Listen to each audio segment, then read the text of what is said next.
Hi there, I'm Chris for Tippy Gaming. Today we're going to be going back to a previous video where I showed you how I paint MDF scenery. And we're going to be taking our scenery a little bit further by adding in some environmental storytelling. Beneath the rent in the sky, the nighttime streets of Venice are bathed in an otherworldly green light, slowly driving the denizens mad with eldritch magic. The upper class of the city host nightly parties within their palazzos, which cater to every fetish. And in this particular one, the hosts have a taste for cannibalism. In the basement, they store the meat, be it someone kidnapped from the streets on the night previous, or a patrician who didn't take kindly to being served human flesh.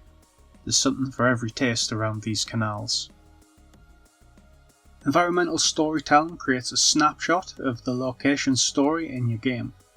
Here I've used the body of a patrician from the base of the Carnevale model, and I've used them as the meat that's being used by the maniac patricians who serve their guests human meat as part of their taboo break-in masqueradas. So that's just the story that I've put into this piece of scenery for Carnevale by TTCombat. But there's games like The Walking Dead that I play, where I also include a bit of environmental storytelling in those, and this is one of the examples I have here. When I was putting this dino gas station by TTCombat together, I wanted to tell a story of a robbery at the beginning of the outbreak in The Walking Dead. Money still held value to people, so places like this would have been robbed by the desperate folk trying to escape the initial outbreak. This story is that of a robbery gone wrong. The robber shoots the clerk and is also shot himself. I added blood spray onto the wall where the clerk stands.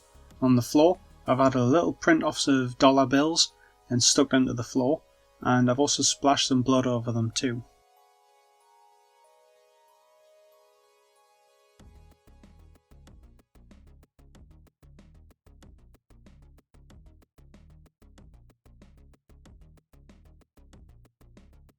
As the clerk flees into the locked back room, the robber drops his stolen cash before collapsing against the wall.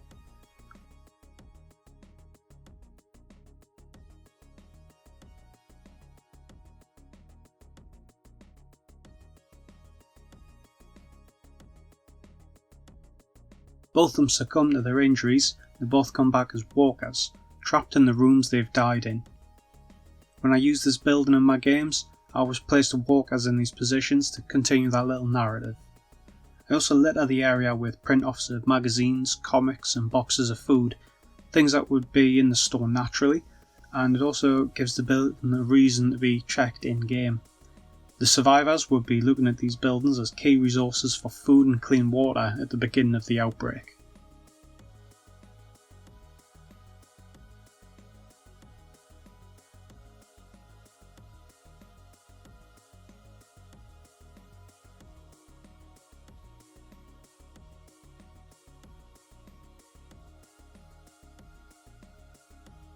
I also added some card slots onto the windows of the kit so I could add some dynamic elements to the scenery. The glass panes are able to be swapped out on the fly.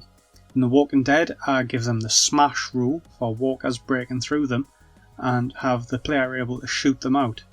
Once they are broken, the window is then able to be traversed.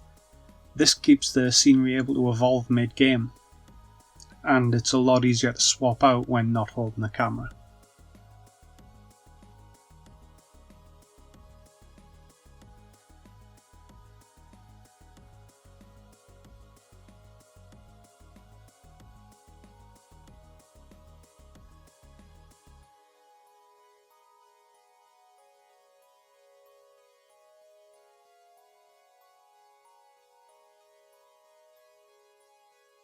Like the video if you liked it, dislike if you didn't, and hit subscribe to easily see my next video. Or don't. Whatever, you're your own person, do what you like.